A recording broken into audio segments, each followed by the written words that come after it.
This is the Indianness podcast, stories of success from leaders and change makers of Indian origin. Why have Indians achieved success across so many different disciplines around the globe? I have no idea, but let's find out together by talking to them. Because every story is unique, I am very excited to have Ravi Pendekanti with us today. He's the Senior Vice President of Product Management and Marketing at Western Digital, a large technology storage company. He's also been in senior leadership roles at Oracle and Dell Technologies. He also sits on the boards of several companies. I invited him on this show as I was fascinated by his journey from helping build large companies to advising others how to do it. Welcome, Ravi. It's an absolute pleasure to have you on our podcast. Thanks, Sanjay. It's great to be here with you. Wonderful. Ravi, our show basically chronicles the life journeys, the inflection points of change makers, leaders like you. And for us to really chronicle that, we kind of have to start at the very, very beginning, and sometimes even before the beginning. But let's start with the very beginning. Tell us and our listeners, where were you born and about your parents? Sure. I was born back in a state called Andhra Pradesh uh, in India, uh, and my parents obviously both hail from the same state. I say that since some of our listeners might have folks they know, people on different backgrounds from different parts of the country. Certainly, it's been great being raised by my mom and dad with certain values that I cherish a lot, along with my brother. So, just to get a little more specific, where Andhra Pradesh is a big state, actually, it was so big they made two pieces of it or two parts of it. Where in Andhra Pradesh were you born? Ah, good question. Yes, that's true. First and foremost, Andhra Pradesh, as we know it today, has been divided into two, right? Andhra Pradesh and then Telangana. So I was born in Andhra Pradesh, as in Kadapa district, in a town called Vempalli, to be very specific. How big is the town, or how big was the town when you were born? The town had no more than 8,000 people approximately. A really small town. It was. And what did dad do for a living, Ravi? He was, dad was, he was more into the agriculture side of the house. And so it is BS in agriculture and MS in agriculture again, and went on to work for a company called Indian Tobacco Company, ITC. Yeah, so he started his journey there and ended his journey there. He's So alive. He was a lifer. yes, he was absolutely a lifer, and certainly, I think those were the days, Sanjay, when I think most people, and I know when I talk to most of my uncles and or aunts that have worked, they would usually start in one place and end their careers in the same place, which is very different than I think the current environment that we live in. So, ITC, for our listeners who don't know, is a big multinational and a very well-known company before they were I think, the Tobacco Corporation. Then they rebranded, but they do a lot of other things now. Uh, was he working for ITC in that town itself, or did you move from that town? Yeah, so it's interesting you ask because he used to work for the tobacco side of the house. Hmm. As you rightly said, ITC is probably one of the 4 or 5 largest conglomerates in India, Hmm. which is into tobacco, cigarettes. They have the edible oils division. They have the hotels, the Welcome Group hotels, paper products. There's a whole litany of different industry they work in. But his role and took him to different parts of the country, and more importantly, I would say the states of Karnataka, Telangana, and Andhra, which is where it was typically based. And he would move quite a bit. And I recall him telling me that there was one year that mom and dad had to move 11 times. So Wow. basically, almost every month they would move from one village to the other village. So it was a village move. Wow. But you were not moving with them at that time, right? 11 times? I actually, when I was a kid, I was because Hmm. this was, I was actually homeschooled till, Really? Till what yes, I was standard? homeschooled till I was 10 years Unbelievable. old. Fantastic. So my mom was my first teacher. My very first teacher was The my mom. great, probably the greatest teacher you had. Absolutely 100%. And so I was homeschooled for 10 years of my life. And only then, when I was getting into the fifth grade, did they put me into a formal school. So they kept moving villages because dad was with ITC. I mean, what did you think? Because when you move, well, you were homeschooled, so it was not that big. But you still have to make new friends, get to know the new places. How was it like? I mean, I can't actually. I'm trying to visualize that. I have only lived in two places, but that's a whole separate story. So, how was that, Ravi? Tell us. Yeah, I know my mom and dad would always tell me that, I would obviously be not too happy that I was moving Hmm. from one place to the others because by the time you really get to know your neighbors, you're moving to a different Right. village.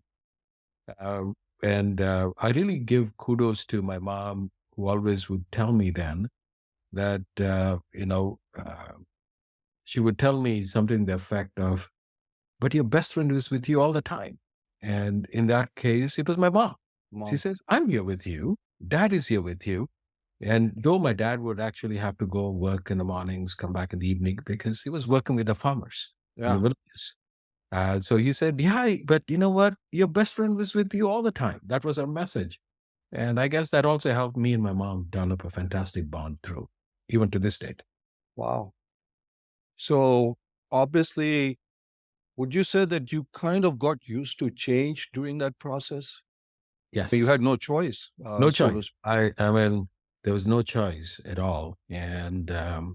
Uh, when again, I don't have very vivid memories because Uh-huh. it's way back and I was still pretty young.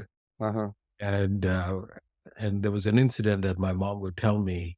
I think I was probably 6 or 7. Uh, and the only way could make friends, new friends, was to talk to them about or show them my toys. And that was my way of building a friendship. Friendship. And it's interesting you talked about, the change stuff, because he would say the best thing I did and I learned that then early on was to share things. And I would share because that's the only way as a kid I knew how to develop a relationship with another kid of my age. Yeah. It was not about, anything else other than toys. So, she still believes, and I do too, that sharing ability probably was inculcated due to that very specific reason, Sanjay. That's I'm just trying to visualize that. Now, were the languages and customs the same in the villages because you were doing Karnataka, Andhra, etc.? Yep. Well, were there any kind of differences in terms of language? Telugu was all across, or how was it? No, it's actually Telugu and Kannada. Kannada, I mean, Andhra Pradesh then only had Telugu. Telugu. Karnataka had Kannada, Right. and which is why I picked up Kannada too, and Hmm. so I can, I could have a conversation with folks, and I can even now. I might not be as fluent, Hmm. so I learned both, both those languages, and Mm, then, of course, when I went into my formal school, which is the Hyderabad Public School in mm, Hyderabad, and I went to the boarding school because they didn't want me to move. At mm, 5, they said mm, this is enough. mm, It's getting very difficult, and that's when my mom and dad decided to put me into boarding school mhm, for fifth grade. And then, of course, I naturally picked up other languages, including Hindi and Sanskrit. Uh, mhm. uh, so, yeah, it was kind of a fun way of learning new New languages. languages, and most people, uh, you know, a lot of people don't know that the differences we have, and we have to kind of adjust to food, culture, etc. We go from one part of India to another, but that was incredible. Now you are being homeschooled, and you thought this was kind of normal. I mean, Yeah, in the US, homeschooling is very prevalent, but not so much in India. yeah. And mom was a good teacher. What was she teaching you? Was she languages, math, etc.? How did she know what to teach you, Ravi? Because I've not had any guest on our podcast, and we've had many who has been homeschooled.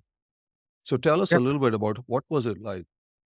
I mean, everything I remember, I mean, she used to predominantly teach two things, I Hmm. recall. Obviously, English Hmm. as a language, because she felt that I had to learn that language. Hmm. Uh, and she was my first teacher, both for languages, including my own mother tongue. Hmm. But then math was something else she would teach me.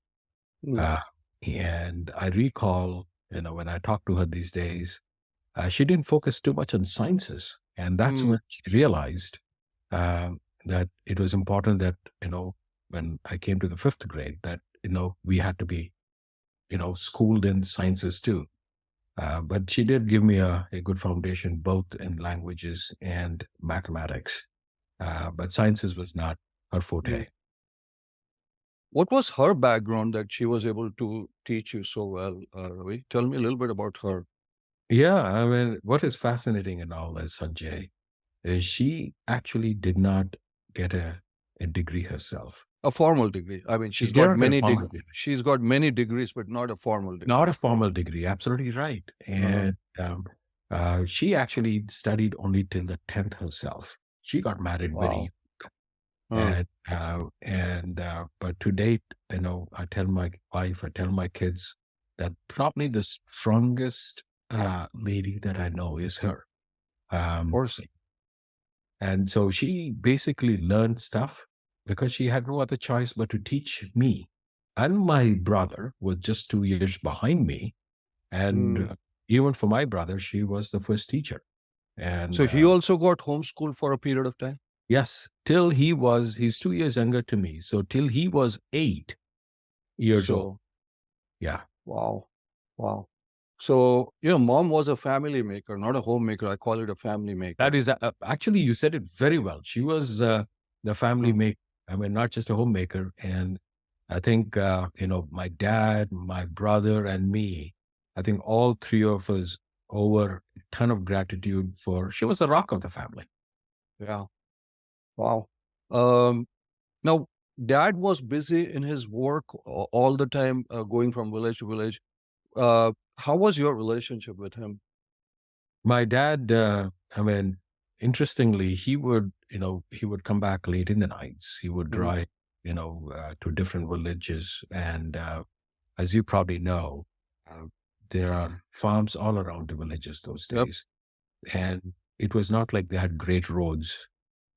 So anything that you and I can probably think, 20 miles out here, you probably can cover in 20, 25 minutes. Of course, if you're in the valley, it's a different story. It might take an hour, hour and a half. But given the roads out there, Uh-huh. uh, it would take much longer. And then he Uh, has to spend the time sitting and educating the farmers, because that was the whole thing. mm, Because there was no other means to educate farmers on how do you grow the crop, how do you tend to it, what fertilizers to apply, and when do you do it, when do you water it, when do you harvest your tobacco, put it in the barn, and so on and so forth. So I recall he would come back very tired. But the mm, one thing he would do is, any few bits of time he had, he would absolutely sit down with me and my brother. And he actually taught me spellings. And I still recall to this day, the way he would teach me and my brother is fascinating on how he would taught us spellings. I mean, I still remember vividly on how he would give us a word, mhm. right? And then ask us to break it into pieces. And that's how I learned. I didn't know how else to do it. Wow. As an example, interval. And he would say, how do you spell it? Int. Okay, INT. And that's the way he would spell it out well. And it was fascinating. And he was great at math too. So he would reinforce and come back and teach us and reinforce some of the things. So mom would do it, and then he would quiz us, he would, and spellings, he was too good. And even to this day, I mean, he's probably one of the best I know in terms of spelling. No wonder Indians kill on spelling bees, man. I agree. So it's kind of ingrained in us.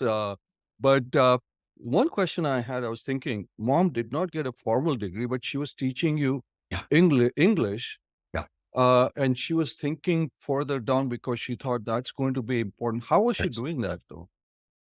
This is, I don't know. So you might remember this, Sanjay, and I think a lot of, listeners from India might remember. There used to be these books for in India, 30 days to learn a language. Yeah. 30 days, Yep. Hindi in 30 days, Telugu in Totally. 30 days. I still remember she used to have that book in English. Wow. So So she would she educated herself and then and then educated. imparted it to us. That's exactly Unbelievable. what she did. And I still remember, I don't know if you recall this, 30 Mm. days, used to have language in 30 days. Yeah. What she would do, she bought that book and she would learn, and then she would come back. For the record, she was not trained in English. She did it just for us. And Wow. that was a 30. So I still remember having those books and I'm like, wow, this is interesting. And the other thing she would do was, I still remember the Amar Chitra Katha comics. Yep. Oh my goodness, God. Every time we would go to a big city like Mysore, like Mhm. back in Karnataka, we used to go to the bookstore and get the Amar Chitra Katha comics. So one for me, Yep. one for my brother, we would share. And that was a fascinating way. And it still continues to be a great learning experience for us then, because it was all, it was cartoons. And I know But the imagination started. you started there, Yeah. 100%. And I still treasure those because then she got all those bound.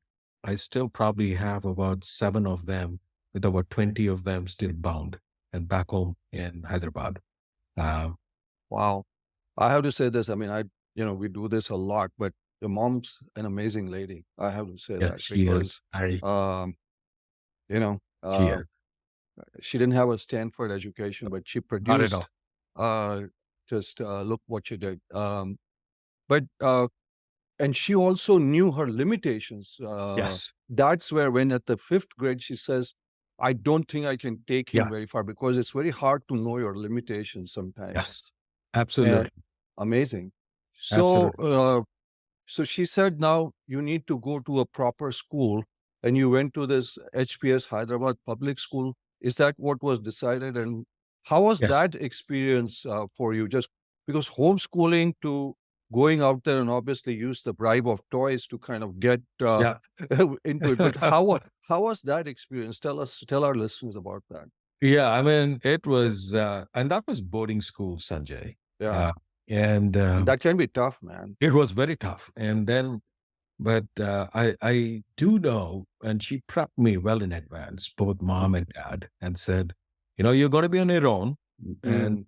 we're not going to be there. And then she flipped it so very beautifully. I still recall the first day I was there. She said, "Look, you know what? You and I have been the best friends for so long.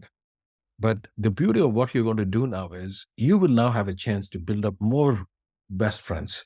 And the way you're going to do it is you're going to be in the school, and like you and I are very close now, you will actually build those friendships." And I said, "Well, I'm going to miss you, mom. I'm going to miss you, dad." And I still recall them saying, "You know what? It's only a couple of months. Then you're going to come home, and then you can tell us everything that you've done and stuff. And you can also write to us, and I'll write back." And that's what we did. And I still recall with that. I said, "Oh yeah, that's true. I mean, I didn't know any better. I went to the school, Uh-huh. and I said, mom and dad have told me that I'm not going to make other best friends." So and that was honestly one of the best things that my mom and dad did, undoubtedly, because Really? Why? undoubtedly, I mean, they nurtured us enough, right? Mm. And they gave us the protection. They built the strong bonds. And to this date, Sanjay, there's not a single day I repeat, not a single day goes by that I don't call my mom and dad. I mean, all of us Uh, have that, right? Tendency to mm. go build on, want to Uh, make sure that we are there for each other. But to this day, I do that. And I think the fact that it feels like, at times I feel like I was the little bird, when in the nest, and you actually see how the mom comes and feeds the little birds. And if not, you've heard about it. And then they flutter their wings and go. But they give them enough of protection, they give them enough of confidence Mhm. and enough of skills to actually survive. And that's what happened. And I only went to one school, amazingly. So Wow. all those, so I started in the fifth grade in the Hyderabad Public School, and I finished my 12th grade in Hyderabad Public School. Only one school, no Wow. school changes. And that by far is the best school Yes. anywhere in the world. But tell us, how was your experience academically, and then from a social standpoint, and then were there any sports involved? Because all of these things Yes. make you who you are, and that's what we are trying to figure out. No, absolutely. It's interesting you ask because sports was a big part of it. So, uh, and I started off, as I said, in the fifth grade, and at back in the school at 5 a.m. Hmm. We used to have the bell being rung, and we all had to get up and be ready Uh, by 5:30. I'm sure you heard this story from. uh, And then at 5:30, you go out and you're out in the field for till field. about 6. And and that's where the discipline comes in. Every day you get up and 6 o'clock, you're out. Then you come back after about a half hour, you freshen up, and then you have what we used to call as the prep time for an hour, Yeah. right? And before that, I still remember, I mean, very vividly, glass of milk and a boiled egg. Yep. And now I think about it, why? And then I say, oh my God, that was protein for me. And Protein, nutrition. Yeah. yes, it was very nutritious. And then we would study for an hour. And then we would go back and for have a breakfast, which was awesome again. We used to have bread and butter and jam. Uh, and there was a curry that was made. Mm. We would eat with bread, believe it or not. And then there was another egg given to us. Wow. And then we would go into the school. And there are other school students who would come from outside, the day scholars, Mm. call them. And then we'd have, our lunch break. Then in the evening, every day it was mandatory for everyone to be out playing sports for an hour. And And which sports did you play? I used to play, I used to be the athletics captain by the time I finished Wow. this. And then I used to play hockey for the Okay. district. Uh, and my goal, of course, was to wear blue, but never happened or because of injuries. But that was my real goal, Sanjay. Really? Absolutely. I would have For loved hockey, though. For hockey. for hockey. And then Wow. Diane Chung, I don't know if you Yeah, recall, of course. great. The He's the man, the goat. They call, the Yes, greatest of all time. absolutely. Uh, Absolutely. So he was my, that's what I was aspiring. And uh, then, so what, and, I got injured right above my eye. So oh I my could God. go back in. And then in athletics, I used to, we used to have the, you know, uh, the field events and the track events. Right, you are. Uh, then I used to have, I had the shot put record then. Wow. We used to go for the pentangulars, the big five schools, and we used to compete with other schools. I mean, it was a fascinating journey. And by the way, that still comes on even to date. Just FYI. Uh, Um, and how? I still am out in the open in my free time. So Every you are a very sports inclined person. You're a 100%. outdoors kind of a person. 100%. Any day you ask me to go out and do this, I will be out there. I do 14ers to date. That's anything over 14,000 feet. I've done a few of those. Wow. Uh, just as a great example, I live in the Bay Area. Last Friday, just a week ago, for example, I took a day off just to be out in the open and did our version of rim to rim, which is about 19 miles and 5,000 feet elevation gain. So, uh, you know, do my Wow. own versions of hikes, runs, bike riding. Wow. And it's the best way to liberate and de-stress. This was It's a great way to meditate, actually. Think about it. That's a good point. It's a great way to meditate because you're by yourself. There's no distraction, and you're focused. The focus. Ravi, a lot of our guests have said, "I want your opinion." Like sports teaches you a lot. Yes, it Obviously, does. I presume it helped you make friends, but teamwork, Yes, competitiveness. So, what did it teach you? Tell our listeners a little bit about. You were in hockey. What did hockey teach you, if anything? it did. Fascinatingly enough, you actually hit it. It actually teaches you to be somebody who knows that it's only teams that win. Hmm. So you can play any position. And I still say this to, a lot of folks around. I say everyone needs to know how to work with others, Hmm. play so obviously in the team. Yeah. You cannot also play somebody's role. My point is, I'll take let's say we talk about football, Right. American football.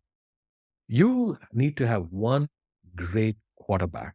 What you don't need is four people on the team per se being great quarterbacks. No, you need No. to have everyone play the positions. So you got to be good at what you do. At the same time, you need to know how to work with others. That's the beauty of sports, any sports, Yeah. right? It helps if you have Patrick Mahomes, but that's a whole different That's right. story. That's a whole So, different story. but yeah, but your point is that teamwork is critical in life, no matter what you do, and you picked up some of that. Does sports also teach you humility in some ways? Because there could be others who are better than you too, right? Yeah, it teaches you teammanship. It teaches you how to play your role. A lot of times, Mm, again, I mean, mm, I reemphasize that because it's important to play your role. mm, I mean, and look at it in the work environment. You uh, might have opinions on other stuff, but it's more important that you're good at what you do, right? You have to uh, be really good at what you do, right? And then also work with the others. And then you absolutely have to know that you don't win every day. You just don't win every day. And that's where the humility part comes in, that you mm, learn and you grow from it. You have to learn to grow from it because uh, winning and losing is part of everyone's journey. yeah, Uh, and you learn a lot more actually when you lose than when you win, I think. that's true. That is true. To come back and you know get back up. So, Ravi, then that was a pretty full thing. Hockey was there. You built some good friends also at HPS. Yes, we do. We have some. And the beauty, Sanjay, is, and we still stay in touch. WhatsApp group. 100%. Hey, we need to contribute to Mark Zuckerberg's wealth. I mean, India, Yes, exactly. Desi people contribute a lot. I mean, WhatsApp has been awesome. And in Uh, fact, and the other thing we do mhm, every 2 years, mhm. we as a school have been, we have our get togethers. And again, at least back for Hyderabad Public School, I'll plug in and say, uh, here in the US itself, every 2 years we get together. We've started doing it for about last 5, 6 years now. Wow. And every 2 years we do it. And on an average, we've had about 100 people come, which is awesome. Wow. And Wow. But we not from your batch. They could be from across it could be batches. other guys. Yes, yes. Yeah.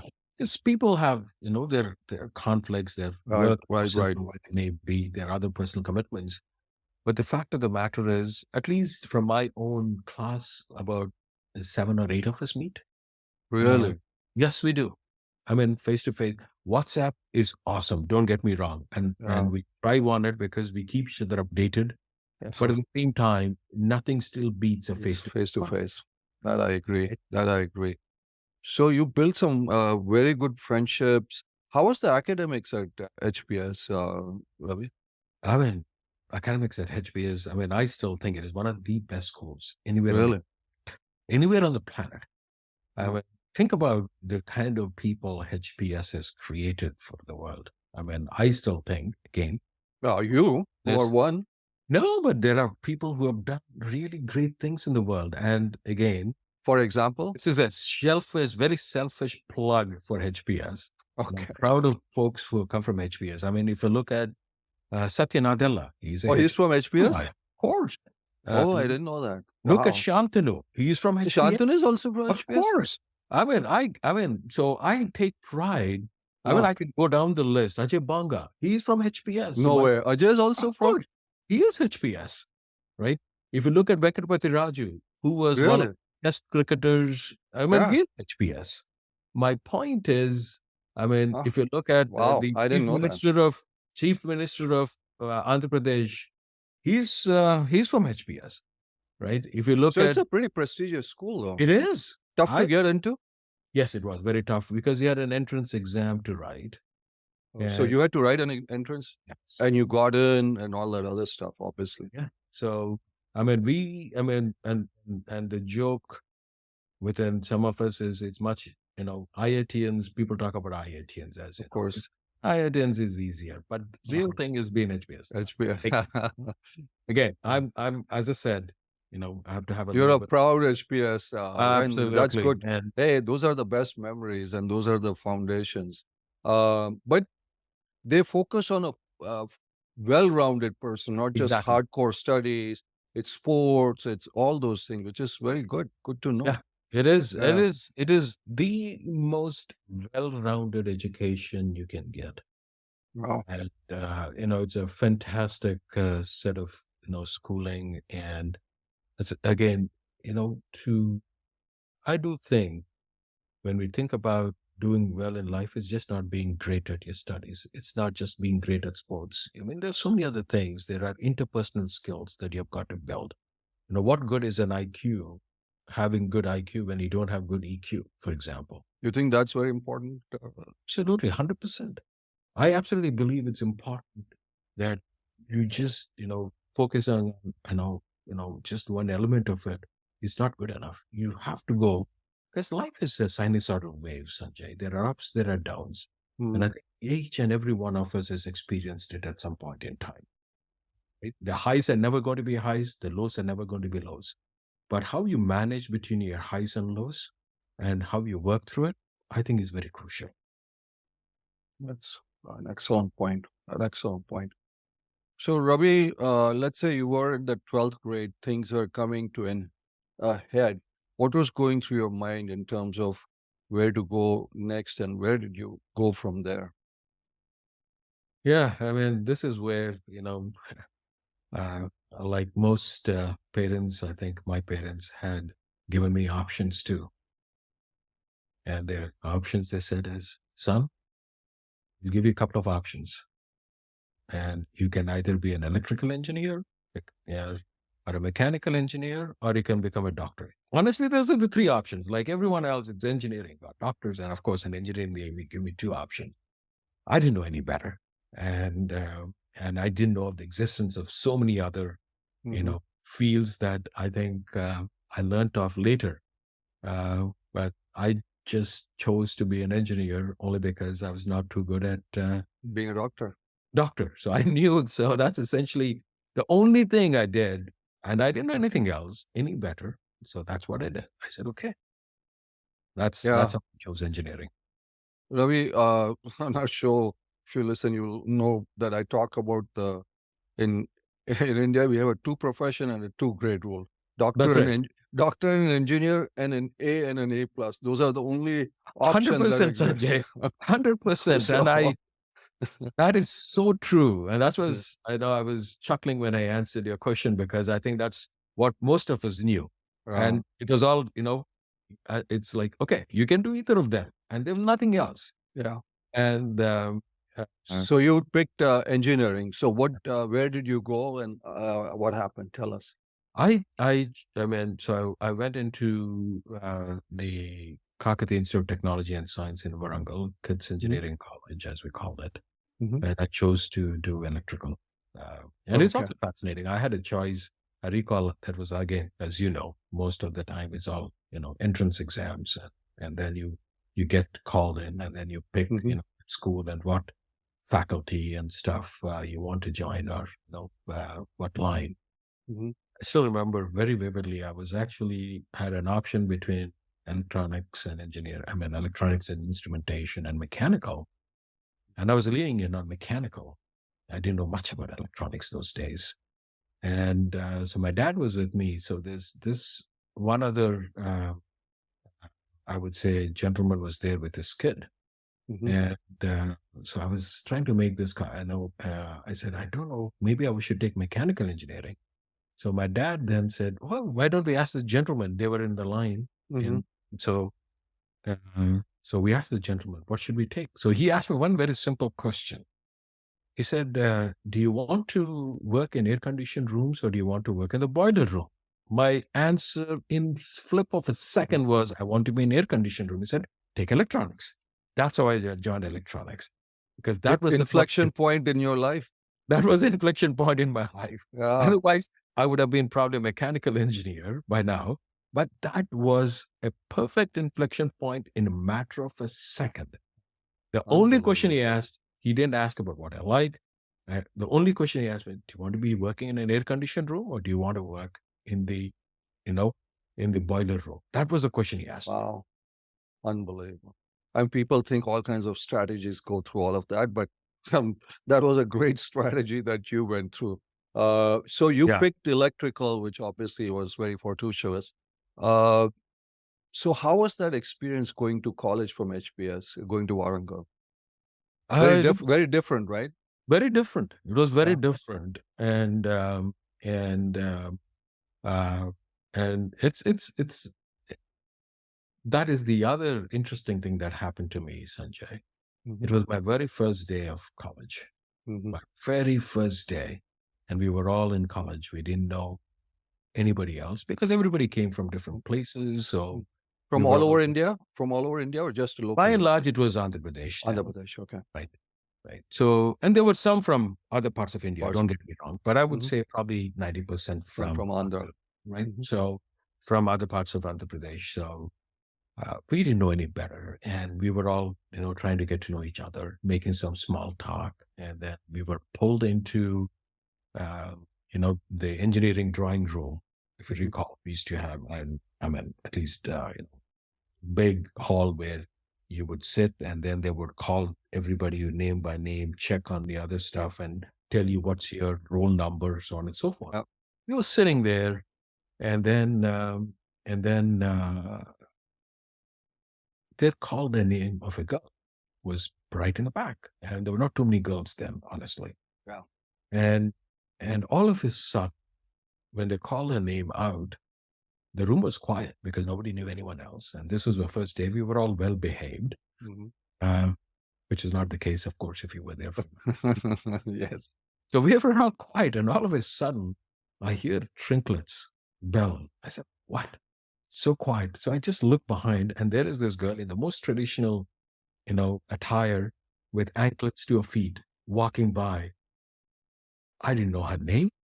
I didn't know what she did or what her likes and dislikes. I looked at her once, and I said, "That's the girl I'm going to marry."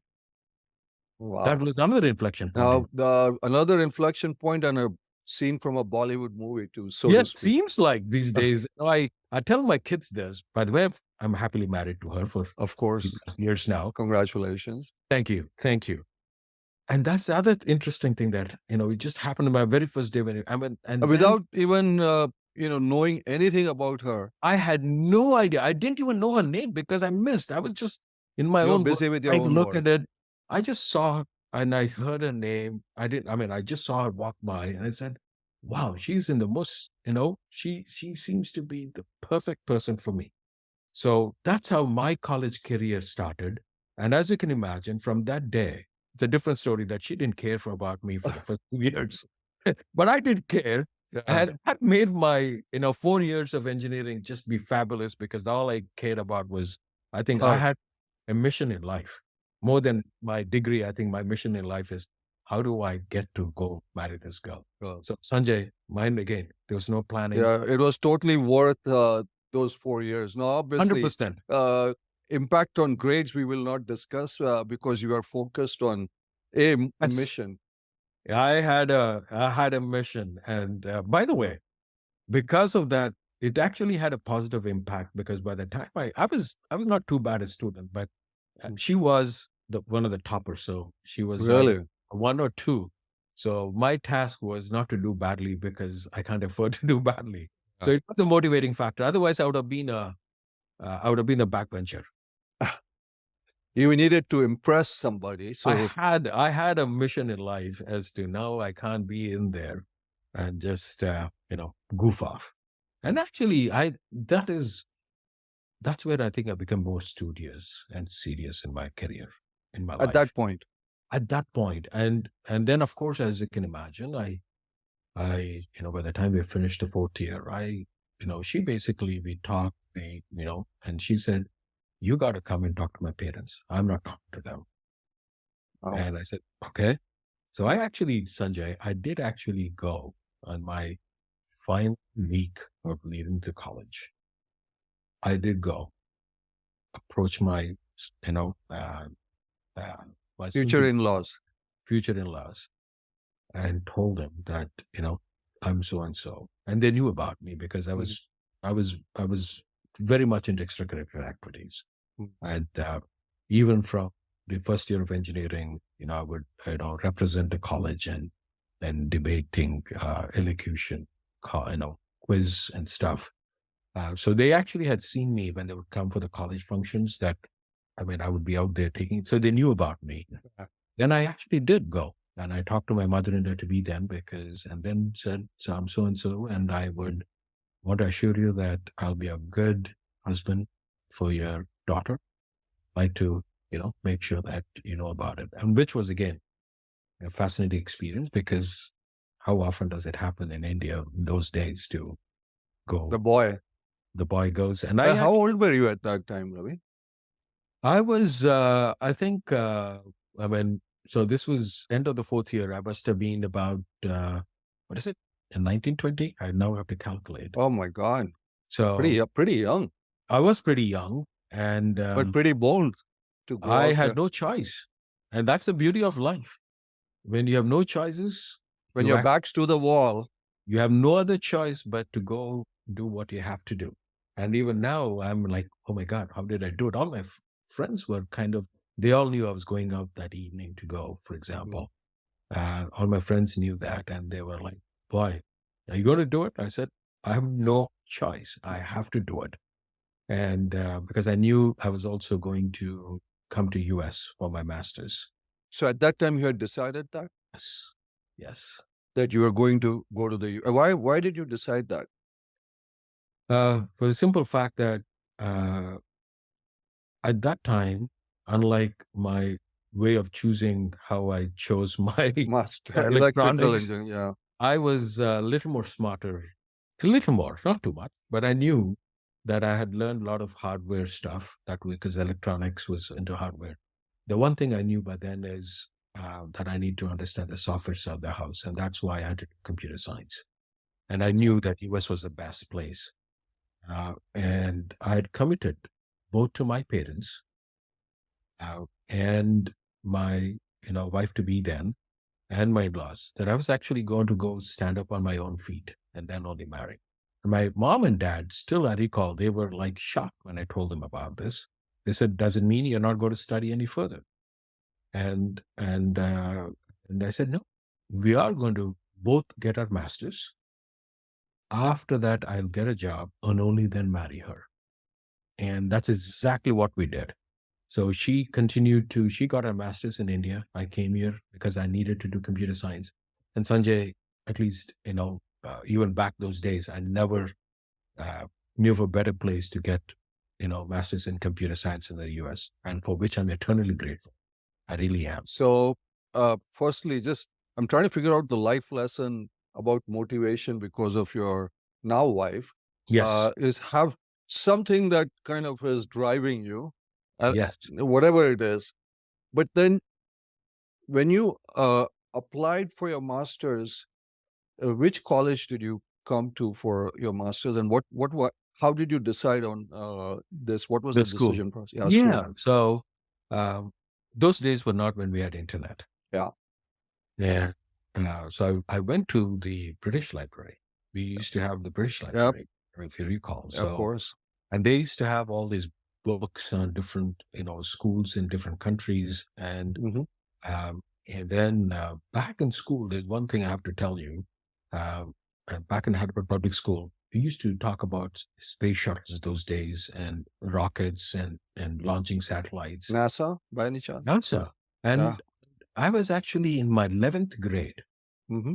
that I actually wrote to NASA and I said, Wow. I want to become an astronaut. If not, I want to become an aeronautical engineer. How do I do it? And they actually were very nice. They actually wrote back, sent some pictures and stuff. And that's when I knew there was a place called John F. the Kennedy Space Center in Florida. Sprinter. Yep. So I recall going back into the British Library. They had a book of all the colleges. Again, no internet those days. So I looked for schools in Florida. And then I didn't know. Closest to the Kennedy Space Center. Exactly. And that's essentially how I picked Florida Institute of Technology, because that was the closest to Kennedy Space Center. Space Center. Wow. And I didn't know anything else. And it said that's and it was rated pretty high for aeronautics and Wow. for oceanography, not for computer science. But the fact that it was close to the Kennedy Space Center, that's the only thing I decided I'd go to Florida and I'll go to Melbourne. That was how I went to Florida. Wow. And how was that experience landing in Florida from Hyderabad? Sorry, actually now Warangal. How was Yeah, that? no. And did you come by yourself or you came with your now wife or soon to be wife? Soon to no, I actually came on my own because she was actually enrolled to do her master's in India. She was Okay. going to stay back and be in India in Till Warangal. you got Yes. things sorted out. Yeah. She was going to the REC, the Regional Engineering College, which is now called an IT. Yeah. And she stayed back there. I decided to come here because I needed to do my computer science. Yeah, it was a huge cultural change for me. It was probably a big shock in a lot of ways, Mhm. because I still recall it was simple things like, and I came and this was probably my second day. So somebody said, "Hey, do you want to go play football?" I said, "Sure, let's do it." Soccer. Sure. It was yes, it was football for them. It Yep. was soccer. I thought it was soccer. Soccer, I know. And I was like, wait a second. This can't be true. This is how is this football? Because you're handling the ball with your hands and it's not really football. And this, oh no, you're talking about soccer. I'm just taking that as a quick example of how I was in for a pretty raw, I would say a wake-up call that this was extremely different than what I thought it was. And then I recall going into my classes and addressing my professors as sir, and then I was corrected a few times saying you don't have to call me sir. There's those niceties that we were taught. Right? Yeah. And, of course, driving on the different side of the road, or they were all different, and it took me quite a bit. That was a cultural shock for me because a lot of things that I'd only read about, but once you're back in there experiencing it, was very, very important for me. How are the academics? Academics was, this is back in my school, even in engineering colleges, I don't think I studied as much, but this is where I think I felt like I had to do something to making sure that I kept my word to my parents and my, fiance to be there, my fiance then, that we were going to and do it. I don't think I've ever worked hardest then. Wow. I absolutely, and that was I think that was a pivotal shift in how my my attitude to work changed tremendously. I don't think I've ever looked back from that. It still carries on in me that, there's no, you can ask for all the luck you want, but, which of course I still would love to be luckier than smart, but there's nothing that actually helps you in life as much as, put into it. I was actually a very good student then. I Good. can't say the same about my high school or my college, but that's when I absolutely was doing pretty well. Top of the class, and then I was working really hard. I would put in a lot of hours into my my studies. I never even knew about languages, as in computer languages, programming. And the beauty of that was also, I noticed I was not alone though. That was the beauty when I came in. I Yeah. recall being sitting in the lab doing my coding and stuff. Oh my God, that was where it was beaming. I mean, I would see people at 12 o'clock, 1 a.m. in the morning, Well, 12 people were studying. And that's when I think it struck me that there are so many other folks like me who are all wanting to do the best they yes. can, came from all parts of the world. And I had never seen so many nationalities represented ever, because that was new for me, Sanjay. I mean, and But that's the beauty of this country too. that is absolutely Amazing beauty of this country. amazing beauty. And that's where I think, and as I said, I have nothing but gratitude for what, US has done. And I'm proud to say that, it's a land I call my home. Kids Yeah. are born here. But that was a fascinating experience. So there was a shift that you suddenly became very serious. I did. At 100%. that point, because 100%. you were on a mission at that time, basically. Very much. Very much. And it So was when you huge. graduated, what happened? Let me just walk us quickly through that Yeah. process. So when we graduated, then, my wife to be, or my fiance was in India. Mhm. And I knew that at times I actually had a penchant to do more. I became Mm. more studious kind. I said I should probably do a PhD. Okay. And I then realized that I didn't pay attention. I didn't even write the IITs. I didn't even Mm. exam them. I was so Wow. much into sports and other things. Yeah. Thankfully, I wrote the other state exam. That's how I got Wow. in it. And then, and then I came with FIT, not knowing about other stuff because I Right. was so zoned into, the Kennedy Space Center. And I said, my God, maybe I should do my PhD from a premier institute. Mm. And then I applied, and then I knew if I get married, to get my wife then back into the US was going to take a long time, because Mhm. then there was a waiting period for the visa process and all that. Mhm. So I actually applied, and then I came to know about this institute called National University of Singapore, one of the top-rated universities in the Yeah, world, it is. It right? is. And I got accepted for doing a PhD program there. At And the National Institute. Wow. yes, It's a very prestigious institute for a people very who don't know. prestigious institute. I said, One of the no, I best said, in the "Come on." world. Yes, Mm. sir. And that's when I said, because I knew I didn't pay a lot of attention, but then, I said, this is Mhm. the time for me to do it. I also wanted to go and be closer where I could also, I had two choices, two things. I needed to accomplish getting into a prestigious institute, and Yeah. it had to be outside the US so that I could marry and get my wife to join me. Right.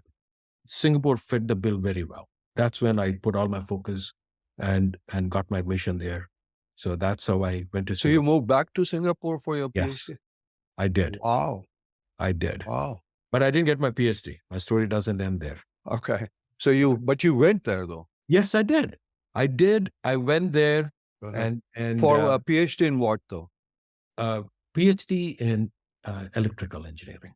Okay. So it's Again. going to be semiconductor design and stuff. Wow. Then when I got there, they had a joint relationship between National Instruments, if you recall, they were Yeah, huge, National big and the semiconductor company. facility, and then the Chartered Semiconductors in Singapore. Mhm. So when I landed there, I didn't know that, but prior to going there, they said you'll have to sign a bond that, Mm. you have to be in the country for 5 years. Oh wow. I said, wow. I've come all the way from US. I left US because it was tough to go back then too. Yeah. But I said, I can't sign this bond. They said, we understand. And they gave me 30 days, right? So I went out then, applied for jobs within Singapore, and I went applying for jobs in some of the multinationals. And I got offers from two companies. I think HP, Hewlett Packard, and DEC, two large companies. Yeah. And then I chose This was DEC's heydays of Yes, Alpha, they came- Microvax, Alpha. exactly right. And Yeah. DEC, those days, was actually a little larger than HP by a Of few course. $100 million. And I recall having a conversation with Dad. I said, Dad, what do I do? And then he told me something very profound. He said, he's a very learned person, rose to the ranks to become one of the biggest executives of ITC. by the time he retired. And he was well read. He Mhm. had traveled, and he heard about HB Way.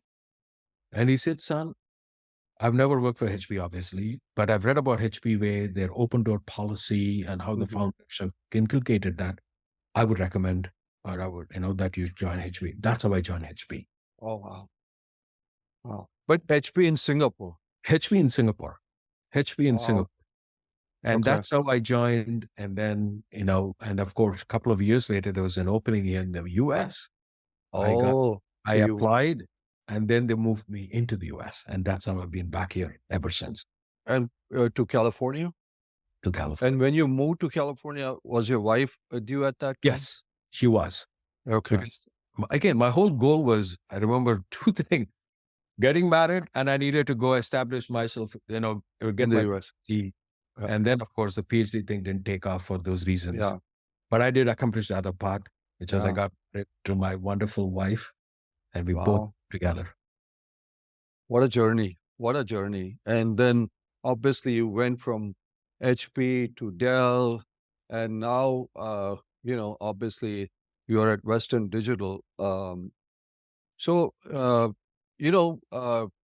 there's so many things that I would like to ask you, but let's just talk a little bit about some childhood memories. Are there a couple of childhood memories that are really that stick to your mind, Oh, and sure. and why?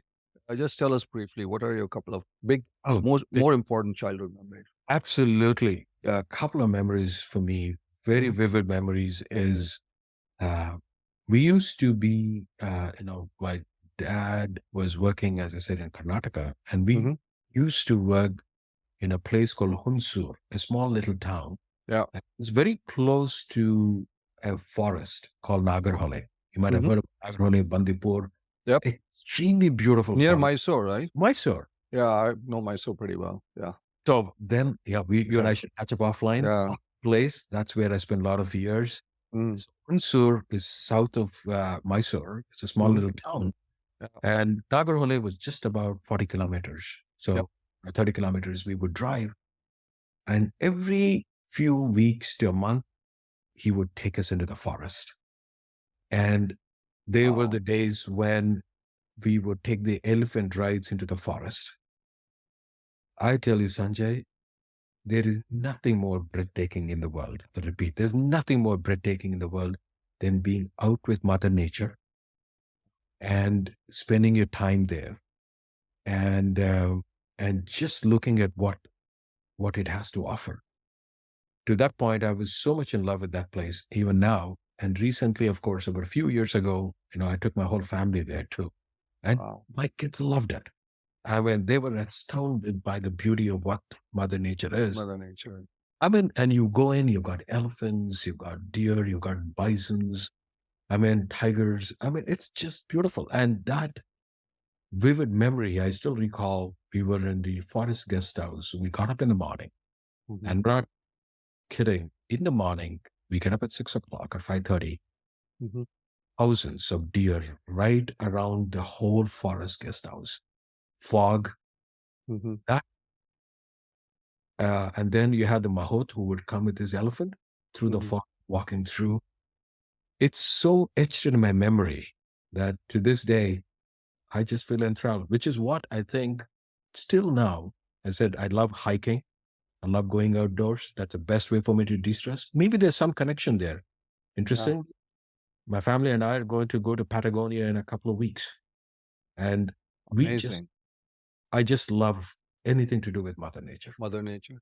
So, for our listeners, do you think it helps rejuvenate yourself with being in Mother Nature? What do you think? 100% for me. 100% for me. There is nothing Okay. better I would love than if somebody wants to put me, torture me. The best place is put me in a bar somewhere in the center of the city. That's the best way to torture me. But if you want to reinvigorate me, take me outdoors, be out there, Hmm. and it'll reinvigorate me like nothing before. Amazing. Ravi, you had an incredible journey, obviously. What is your definition of success, and has it changed over time? Oh, it has changed for me. Yeah, Undoubtedly. Undoubtedly. For me, success in the past used to be about uh, money. It used to be about titles. uh-huh. And You today, have a pretty good title right now. don't think I treat any of my colleagues with title. I don't. And at least personally for me, it doesn't.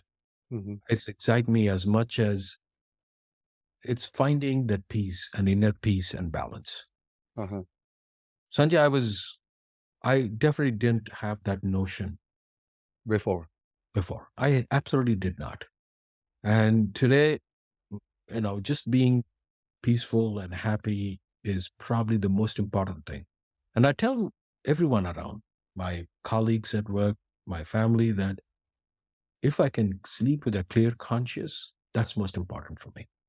Being happy and being helpful, being kind, I think that's more important for me. And if I can find the balance, I'm good. So that it has definitely changed over time.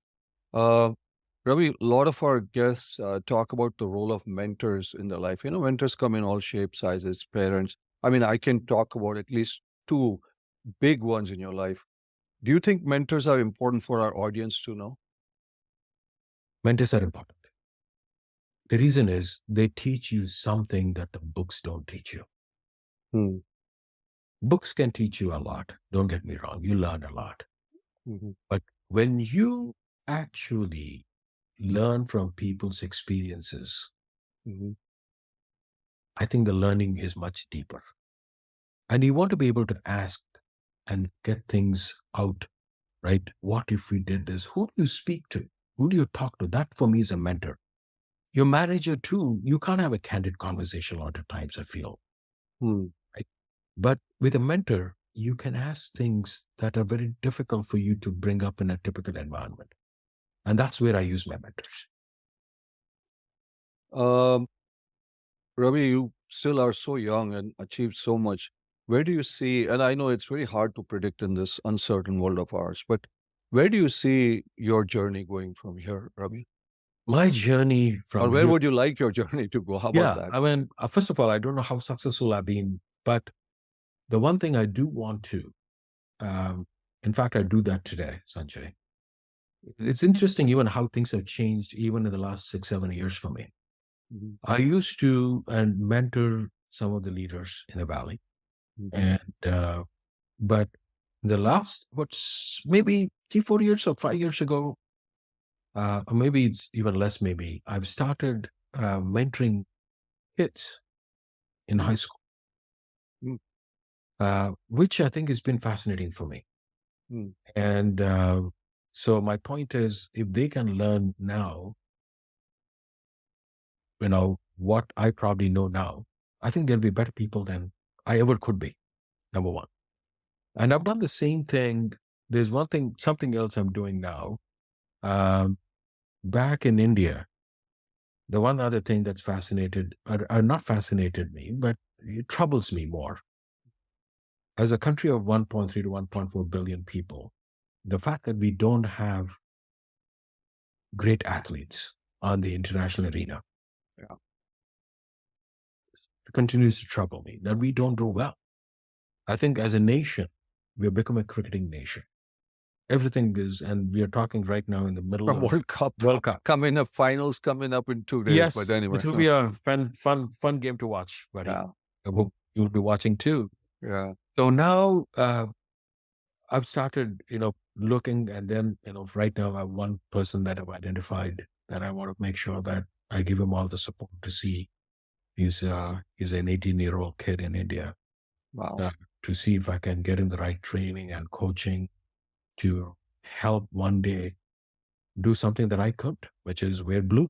I still tell you, Wow. that's the thing. I still feel bad that I didn't wear blue. I've not worn that. And it's not about any titles in corporate world right now, but that's the one that still goes back to me, is that I didn't wear blue when I was a kid. I wanted to do it. So that's the piece so my point is I'm now looking to see if I can, help train the 16 to 18-year-olds, because they, I think, are in the midst of making some critical decisions in their life. And there are probably things I know better now than I knew now before. That if I can go give that to them, I think I'd be happy. Again, as much as I advise companies, that's not my importance now again. It's actually the 17 and 18-year-olds I want to Yeah. see. Help them understand life and maybe do things that they would like to do, but never knew where to go and who to ask and how to do it. I would love to be able to do that. So basically, mentoring high school kids and helping our a- athletes in India maybe get better Yes. resources and, uh, go beyond being just a cricket only nation, maybe win in other places. There's an Olympics coming up in LA now, so hopefully That's they'll right. win. That's So, true. That's true. maybe some other medals, but that's a pretty good thought process. Now we've taken you into the future. Just very briefly, let's take you quickly to the past. Let's pretend I am Ravi coming out of FIT. What would be the one or two things you could give advice, knowing what you know, to the Ravi coming out of Melbourne, Florida? Given my circumstances, I've actually visited that part in my head quite a few Hmm. times. Hmm. And given my circumstances then, Sanjay, Hmm. I don't think I would advise anything differently. You see why? Because I had this thing, I had to go back Correct. and get married to the love of my life, right? So, So I had no options in that regard.